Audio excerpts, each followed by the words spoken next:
حضور یہ جو حدیث میں آتا ہے کہ دوسری قوموں کی نقالی نہ کی جائے، اس سے کیا مراد ہے؟ مذہبی قومیں یا جغرافیائی لحاظ سے؟ نقالی اپنے لفظ میں اپنی ذات میں ایک بری چیز ہے سوائے اچھے کاموں کے. تو جہاں نقالی سے منع کیا ہے وہاں یہ مضمون شامل ہے کہ وہ جو بری باتیں ہیں ان کے پیچھے نہ چل پڑا کرو. لوگ سر منڈا کے پھر رہے ہیں تو نے بھی سر منڈا دیے، اور ویسے اپنے وطن میں جب سر منڈاتے تھے تو ہنسا کرتے تھے. تو یہ نقالی ہے، یعنی فطرت اس کو پسند نہیں کرتی، ورنہ ہمیشہ ہی ٹرینڈ ایک مرغوب چیز ہوتی. اس میں تو لوگ اس پر ٹھونگے لگا کے تو مذاق کرتے بھاگتے تھے. اب مغربی دنیا نے شروع کیا تو تمہارے لیے ایک پوجا کی جگہ بن گئی.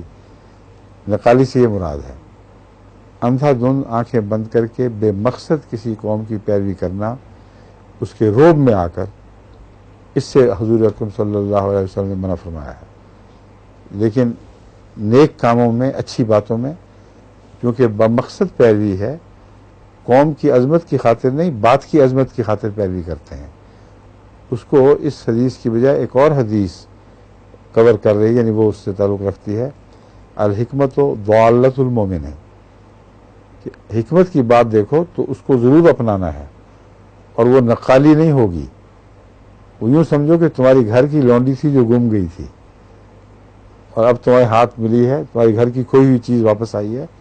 تو اس طرح بے تکلفی سے حکمت کو قبول کرو. اور وقت ختم ہو گیا. ٹھیک ہے، اچھا، السلام علیکم. ظہور مہدی آخر